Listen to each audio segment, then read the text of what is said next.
नमस्कार दोस्तों, जैसा कि आप सभी लोगों को पता है कि Indian Space Research Organisation that is ISRO ने अपनी वैकेंसीज अपना नोटिफिकेशन जारी कर दिया है। बहुत सारे लोगों को नोटिफिकेशन के बारे में पता होगा। आज मैं आप लोगों से नोटिफिकेशन में जितनी भी चीजें हैं, जो चीजें आप लोगों को जरूरी है इसरो के बारे में जानना, वो सब कुछ आज मैं आप लोगों को बताने वाला हूं। तो सबसे पहले सेशन को लाइक कर दीजिए, सेशन को शेयर कर दीजिए। अगर आप लोग चैनल पर नए हैं तो चैनल को सब्सक्राइब भी कर लीजिए। तो चलिए आइए दोस्तों, बढ़ते हैं हम लोग इसरो की तरफ। तो इसरो ने आज यहाँ पर बहुत ही अच्छा इंफॉर्मेशन यहां पर शेयर करी है और इन सब के बारे में एक पूरी की पूरी यहां पर पीडीएफ दी है और इसी पीडीएफ के थ्रू मैं आप लोगों को बताना चाहता हूं कि यहां पर क्या क्या चीजें आई हैं। तो गाइज अगर मैं बताऊं तो साइंटिस्ट या फिर engineer for electronics department approximately 90 vacancies आई हैं। अगर मैं बात करूं आप लोगों से मैकेनिकल के लिए, जहां पर आप लोगों के दिमाग में ये वाली चीज आएगी कि मैं साइंटिस्ट बन सकता हूं, साइंटिस्ट बनने के लिए मैकेनिकल इंजीनियरिंग से यहां पर 163 वैकेंसीज है। अगर मैं बात करूं यहां पर कंप्यूटर साइंस की तो 47 है और यहां पर अगर इलेक्ट्रॉनिक्स के बारे में बात करूं तो 2 है और कंप्यूटर साइंस ऑटोनोमस बॉडी के लिए 1 है। तो अगर देखा जाए तो मैकेनिकल के लिए और इलेक्ट्रिकल इलेक्ट्रॉनिक्स के लिए तो भाई साहब यहां पर बहुत ही तगड़ी वैकेंसी आई है, स्पेशली फॉर मैकेनिकल वालों के लिए तो जबरदस्त है। साइंटिस्ट नाम जुड़ जाता है भाई साहब, वैज्ञानिक बनने वाले हो तुम लोग अगर तुम लोग इस एग्जामिनेशन को क्लियर करते हो। अब इस एग्जामिनेशन को क्लियर करने के लिए क्या क्या चीजों की जरूरत है, क्या क्या पेपर पैटर्न होने वाला है, उसके बारे में आप लोगों से डिस्कशन करूंगा। लेकिन उसके पहले आप लोगों को आगे कुछ चीजें और बतानी है और वो क्या है, वो ये है कि इसमें ऐसा बोला गया है कि अगर आप लोग अपना एग्जामिनेशन में इस फॉर्म को भरना चाहते हैं तो फिर आप लोगों की क्वालिफिकेशन की जो डिग्री होने वाली है उस डिग्री में आप लोगों के मिनिमम से मिनिमम 65% होने चाहिए, या फिर अगर 65% नहीं सीजीपीए पे अगर चलते हो तो 6.84 सीजीपीए आपका मिनिमम होना चाहिए, राइट। या तो 6.84 सीजीपीए या 65% मार्क्स आप लोगों के होने चाहिए और ये जो सीजीपीए है ये आप लोगों का आपके डिग्री में लिखा होता है, तो उससे आप लोगों को पता चल जाएगा, राइट। फिर उसके बाद एक दूसरा क्वेश्चन यहां पर आता है कि क्या सर फाइनल ईयर के स्टूडेंट यहां पर फॉर्म को भर सकते हैं? तो जी हां दोस्तों, फाइनल ईयर के स्टूडेंट भी फॉर्म को भर सकते हैं। बस एक चीज का आप लोगों को याद रखना है और वो चीज ये है कि फाइनल ईयर के स्टूडेंट जो फॉर्म भरेंगे उनको बस दिनांक अगस्त की डेट है, मैं अभी बता देता हूं आप लोगों को, यहां पर लिखा हुआ है।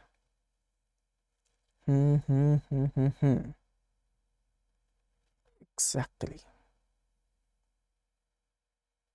सुरक्षित करने वाले 25/5 वेबसाइट की लास्ट डेट लिखी हुई है, ओके ऊपर ही है। तो जो फाइनल ईयर के स्टूडेंट है गाइस उन सभी के लिए बता दूं, यहां पर लिखा हुआ है, यस आप लोगों का फाइनल ईयर के अगर स्टूडेंट है, ये देखिए ये लिखा हुआ है फाइनल ईयर के स्टूडेंट 31/8/2023 के पहले तक अगर आप लोगों के पास डिग्री आ जाती है, फाइनल ईयर में भी फाइनल सेमेस्टर के जो एग्जामिनेशन है वो अभी तक हो चुके होते हैं, जून तक हो ही जाते हैं, राइट। तो जून तक होने के बाद आप लोगों के पास डिग्री आ जाती है, डिग्री में भी ओरिजिनल डिग्री नहीं आई है, प्रोविजनल डिग्री आ जाती है और वो भी काम करती है।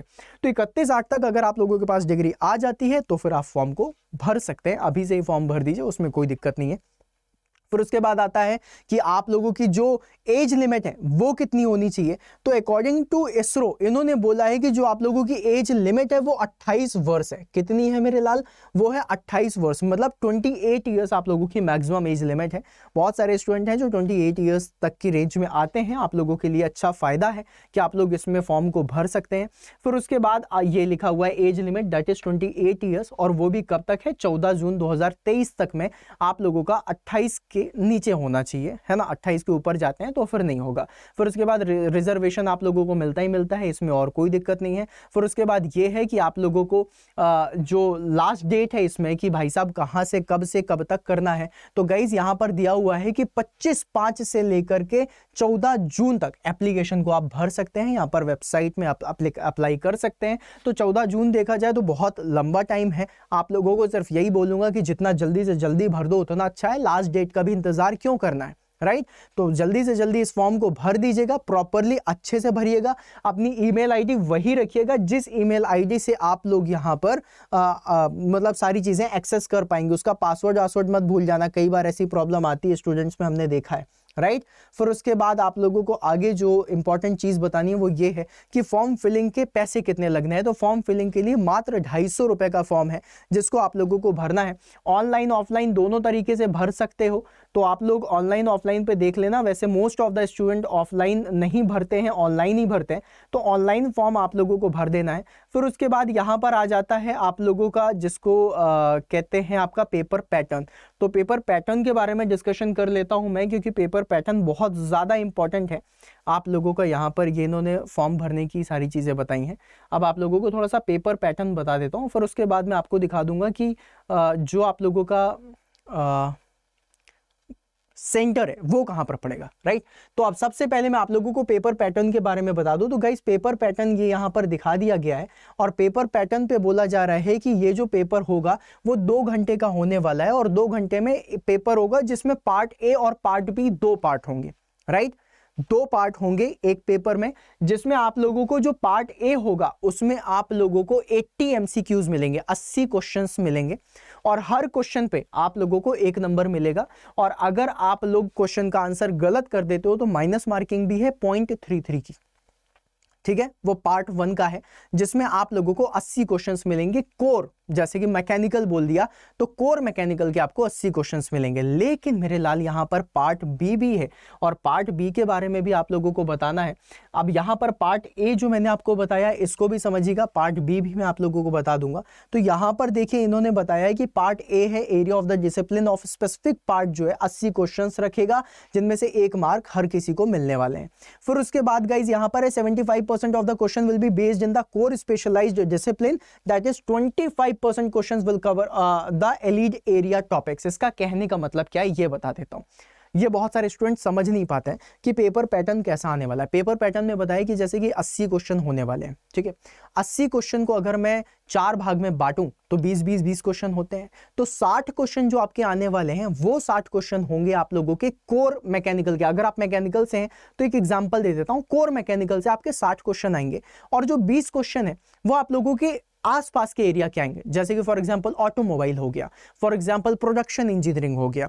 तो ये जिस तरीके से प्रोडक्शन इंजीनियरिंग की अलग 4 साल की इंजीनियरिंग होती है, ऑटोमोबाइल की अलग होती है इंजीनियरिंग, राइट। तो ये आसपास की है मैकेनिकल से रिलेटेड, लेकिन है मतलब एग्जैक्ट कोर मैकेनिकल ना बोल करके थोड़ा सा उसमें डेप्थ में जाने की कोशिश करते हैं। एज अ साइंटिस्ट आप लोगों से ये वाली चीजें देखी जाती हैं, ठीक है। तो पार्ट ए में आप लोगों से ये पूछा जाएगा। फिर उसके बाद पार्ट बी आप लोगों का जो होगा वो होगा 20 अंकों का, मतलब कि 20 नंबर का होगा, लेकिन 20 क्वेश्चन नहीं है, इसमें 15 क्वेश्चन ही है, ठीक है। और वो जो 15 क्वेश्चन आप लोगों से पूछने वाले हैं वो 15 क्वेश्चन होंगे आप लोगों के numerical reasoning, logical reasoning, diagrammatic reasoning, abstract reasoning and deductive reasoning. इसका कहने का मतलब क्या है कि आप लोगों को सिर्फ और सिर्फ 2 चीजें पढ़नी है, अपना टेक्निकल कोर और आपकी रीजनिंग। बस रीजनिंग को स्ट्रॉन्ग करना है, और रीजनिंग के 15 क्वेश्चन है, और मैं गारंटी के साथ कह सकता हूं कि जिस स्टूडेंट ने कभी रीजनिंग ना भी पढ़ी होगी वो भी 10 में से मतलब 15 में से 10 क्वेश्चन तो सही कर ही लेगा, और जिसने अच्छी तैयारी करी हुई है वो 15 के 15 क्वेश्चन इसमें से बिल्कुल सही कर लेगा रीजनिंग के जो पूछे जा रहे हैं इसमें, ठीक है। फिर उसके बाद गाइस यहां पर आ जाता है कि इंटरव्यू क्या होगा। तो अब इंटरव्यू के लिए बोला गया है कि 1:5 का रेशियो होगा। 1:5 कहने का मतलब क्या है कि अगर 500 लोग सेलेक्ट हो रहे हैं 500 लोगों का सिलेक्शन हुआ है तो 5 में से 1 मतलब 5 में से 100, 500 में से 100 बोल दो, या फिर 5 में से 1 का सिलेक्शन होगा, ऐसा है। मतलब यहां पर इन्होंने ये वाली चीज बोल दी है। फिर उसके बाद ये वाली चीज मुझे थोड़ा सा मतलब समझ नहीं आती कि भाई ये क्यों लिखा जाता है अनरिजर्व्ड कैटेगरी कैंडिडेट्स के लिए जो मिनिमम मार्क्स हैं। वो कई बार इसलिए हो जाता है क्योंकि ज्यादा कट ऑफ नहीं गया, और मिनिमम मार्क्स पे भी देखना है कि भाई कट ऑफ तो इतना गया लेकिन मिनिमम इतने होने चाहिए, है ना। जैसे कि फॉर एग्जांपल अगर मैं आप लोगों से बोलूं कि 100 लोगों ने फॉर्म भरा, 100 लोगों में से जो कट ऑफ था वो 55 नंबर का गया, ठीक है। अब 55 नंबर गया है, और अगर मैं बोलूं 50% तो कितना होता है 40, लेकिन 100 लोगों की वैकेंसीज थी, लेकिन 70 लोग ही हैं जो 55 से 40 के बीच में है, बाकी 30 लोग नहीं है, तो 70 लोगों का ही होगा, फिर बाकी और का नहीं होगा, ऐसा है। तो यहां पर देखा जाए तो मिनिमम मार्क्स जो आप लोगों को है, मिनिमम क्वालिफाइंग जिसे बोलते हैं, वो कितना है 50% है ए और बी का मिला करके, राइट। अगर आप लोग अनरिजर्व जनरल कैटेगरी में आते हैं, और अगर आप लोग रिजर्व्ड कैंडिडेट हैं, रिजर्व कैटेगरी में आते हैं, तो 40% आप लोगों का जो है इसको क्या बोलते हैं आप लोगों का जो मार्क्स हैं वो देखे जाएंगे, ठीक है। तो ये वाली चीज़ है। अलॉन्ग विद दैट आप लोगों को इंटरव्यू भी देना है, तो रिटन टेस्ट में 50-40 है, और अगर इंटरव्यू में मैं बात करूँ तो वो 50 और 40 जो आप लोगों को यहाँ पर दिख रहा है वो दिखेगा। दैट इज 100 नंबर में 50 नंबर तो मिनिमम आपको चाहिए क्वालिफाई करने के लिए। रिजर्व्ड हो तो 100 नंबर में आप लोगों को मिनिमम से मिनिमम 40 नंबर चाहिए। तो कहीं ना कहीं अगर मैं एग्रीगेट बना करके इसको दिखाऊं, मतलब इसको अगर मैं एवरेज बना करके बताऊं, तो मतलब 60% आपका मिनिमम क्वालिफिकेशन होना चाहिए, मतलब मिनिमम क्वालिफाई होना चाहिए नंबर का। जैसे कि 100 नंबर का अगर आप लोगों का टोटल मान लो, अगर 100 नंबर का आप लोगों का पूरा था पेपर ए, पेपर बी और इंटरव्यू, तो उसमें से मिनिमम 60 नंबर तो आपके होने चाहिए, तभी आप सेलेक्ट हो पाओगे। भले ही कट ऑफ कितना ऊपर गया हो या फिर कितना नीचे गया हो, मिनिमम 60 तो होना ही चाहिए। और अगर आप लोग रिजर्व कैटेगरी से हैं तो मिनिमम 50 होना चाहिए, इस तरीके से बताया गया है। फिर उसके बाद गाइस आगे आ जाते हैं। यहाँ पर एक बहुत इंपॉर्टेंट चीज बताई है, और वो ये बताया है कि इंटरव्यू और पेपर का वेटेज कितना है। ये बहुत ज्यादा इंपॉर्टेंट है। तो गाइज अगर मैं इंटरव्यू और पेपर के वेटेज के बारे में बात करूं, तो यहां पर सबसे ज्यादा इंपॉर्टेंट ये हो जाता है कि जो आपका इंटरव्यू है वो 50% मार्क्स लेकर के रख रहा है। मतलब कि आपने बहुत अच्छा पेपर दिया होगा, सब कुछ सही किया होगा, लेकिन उसके बाद भी आपका जो फाइनल सिलेक्शन है उसमें आप लोगों का 50% इंटरव्यू लेकर के जाएगा। मतलब आप लोगों का जो कम्युनिकेशन स्किल है, जो कॉन्सेप्ट्स हैं जो आप लोगों से डायरेक्टली पूछे जाएंगे, वो बहुत ज्यादा इंपॉर्टेंट होता है। तो इस चीज को बहुत अच्छे से याद रखिएगा कि 50% इंटरव्यू है और 50% आप लोगों का पेपर का है, ठीक है। ये बहुत ज्यादा इंपॉर्टेंट है, क्योंकि कई बार स्टूडेंट एग्जाम में तो बहुत अच्छा कर लेते हैं, पेपर देना वो बहुत अच्छे से कर लेते हैं, चार दीवारों के अंदर पढ़ पढ़ के आदत इतनी अच्छी हो जाती है कि एग्जाम तो निकल जाता है, लेकिन इंटरव्यू में प्रॉब्लम आती है, क्योंकि कम्युनिकेशन स्किल थोड़ा वीक हो जाती है, हम समझ तो जाते हैं, समझा नहीं पाते हैं। तो ये सारी प्रॉब्लम्स के लिए भी आप लोगों को देखना पड़ेगा कि भैया इंटरव्यू भी इंपॉर्टेंट है, इसकी मुझे अच्छे से तैयारी करनी है, ठीक है। फिर उसके बाद आ जाता है पेमेंट कितनी मिलने वाली है। तो गाइज भाई साइंटिस्ट बन रहे हो तो साइंटिस्ट में पर्क्स तो बहुत ज्यादा मिलते हैं। अलॉन्ग विद दैट अगर मैं पेमेंट्स के बारे में बात करूं तो 56,100 रुपए, 56,100 रुपीज आप लोगों की बेसिक पे है। ये बेसिक पे है, जो HRA TADA है वो अलग है, राइट। जो पर्क्स मिलते हैं, जो अलाउंसेस मिलते हैं वो अलग है। ये सिर्फ बेसिक पे है। बेसिक पे के साथ आप लोगों को कुछ अलाउंसेस, आप लोगों को कुछ पर्क्स मिलते हैं जो नेक्स्ट लेवल होते हैं। तो गाइज इसको भी दिमाग में रखिएगा, है ना। लेवल 10 का पे आउट होने वाला है, राइट। और यहाँ पर मिशन मंगल मूवी तो देखी होगी आप लोगों ने, सारी चीज़ें करी है। अब यहाँ पर एक चीज़ आ जाती है कि आप लोगों को फॉर्म जो भरना है या फिर सारी चीज़ें देखनी है, तो उसमें आ जाता है सेंटर्स, कि सेंटर्स कैसे देखें। तो इसरो के सेंटर्स और यूनिट के लिए आप लोग यहाँ पर वेबसाइट दी हुई है, दैट इज isro.government.in/isrocenters.html। यहाँ पर जाकर के आप लोगों को इसको क्लिक करना है और क्लिक करके आप इसके सेंटर्स के बारे में देख सकते हैं। अब गाइज इसके बाद एक चीज़ है जो बहुत ज़्यादा इंपॉर्टेंट है, वो है कि सर ये सब तो बता दिया, पेपर पैटर्न बता दिया, सैलरी बता दी, और आप लोगों ने आपने एज लिमिट बता दी, नंबर ऑफ वैकेंसीज बता दिया, आपने ये भी बता दिया कि इसमें कितना फीस लगने वाली है, फॉर्म फी कैसी होगी, कैसे फॉर्म फिलअप करना है, ये सब बता दिया। लेकिन एक चीज है जो अभी मिस आउट हो रही है, वो है सिलेबस। सिलेबस के बारे में भी जानते हैं गाइस। अगर मैं सिलेबस के बारे में बात करूं तो सिलेबस के लिए आप लोगों को कुछ भी नहीं करना है। एक तरीका बता देता हूं जिससे आप लोग बहुत इजी तरीके से यहां पर खुद को सिलेबस देख सकते हैं। बहुत ज्यादा इंपॉर्टेंट है खुद का सिलेबस देखना। तो यहां पर लिखिएगा इसरो सिलेबस 2023/24/7। क्या लिखेंगे? इसरो सिलेबस 2023/24/7 और एंटर कर देंगे। जैसे ही आप एंटर करेंगे यहां पर सबसे पहला देखो आप लोगों को दिख रहा है इसरो सिलेबस 2023, राइट।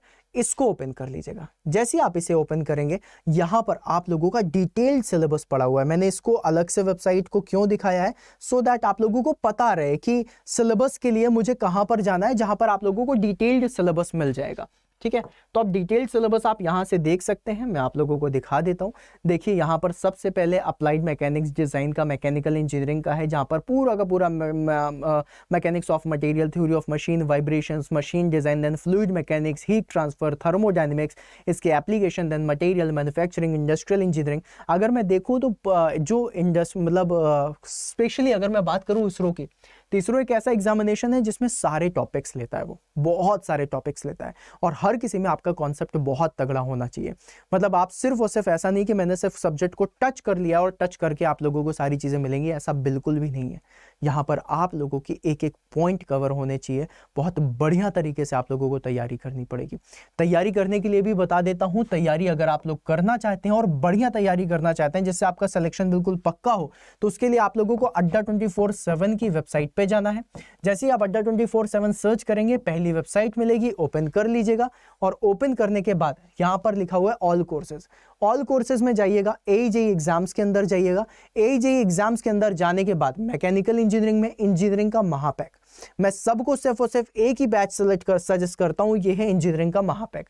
इसको जरूर ले लेना, क्योंकि तैयारी सबसे बेस्ट होगी तो महापैक से होगी। किसी स्पेशल बैच में जाते हो उसमें भी कोई प्रॉब्लम नहीं है, जा सकते हो, बट स्पेशल बैच में सिर्फ एक ही प्रॉब्लम होती है कि आप सिर्फ उसी बैच को ही एक्सेस कर सकते हो। महापैक में आने के बाद आप लोग सारे बैचेस को एक्सेस कर सकते हो, चाहे वो कोई भी बैच हो, चाहे वो इसरो का बैच हो, अपकमिंग SSC JEE का बैच हो, या फिर अभी जो 5 जून से JSSC JEE का बैच आ रहा है वो हो, सारे के सारे बैचेस को आप एक्सेस कर सकते हैं महापैक के थ्रू। अब महापैक में एनरोल करने के लिए इसका जो पैसा दिख रहा है आप लोगों को 2999 दिखाई दे रहा है, राइट। अभी आप लोगों को एक बहुत अच्छी चीज बताता हूं जिसको आप लोग समझेंगे और इसमें आप लोगों को मजा भी आएगा। क्या मजा आएगा ये बताता हूं। 2999 दिख रहा है, बाय नाउ में क्लिक करिए। जैसे आप लोगों ने बाय नाउ में क्लिक करना है, यहां पर कोड लगाइएगा Y166, राइट। Y166 लगाया, और जैसे आप इसको अप्लाई करेंगे, अप्लाई करते ही ये जो आपका बैच है वो 2759 रुपीज का हो जाएगा। तो इंजीनियरिंग का महापैक जो आपका 1 साल के लिए वैलिड है वो 2759 रुपीज का मिल रहा है। तो guys this is one of the best thing जिसका आप लोगों को यूज करना चाहिए, और जल्दी से मौका है, जाओ खुद को जाकर के एनरोल करो और बढ़िया वाली तैयारी करो, और महापैक में ही जाना क्योंकि यही सबसे बेस्ट है। आप कोई भी बैच लेते हो 2000-2500 का पड़ेगा, 2700 रुपये में यही मिल जा रहा है। अगर आप एप्लीकेशन के थ्रू जाते हो तो आप लोगों को थोड़ा सा और बेनिफिट मिल जाता है। तो इन सारे बेनिफिट्स का फायदा उठाइए और जाइए और खुद का सिलेक्शन कराइए। ऑल द वेरी बेस्ट मेरे दोस्त, बाय बाय।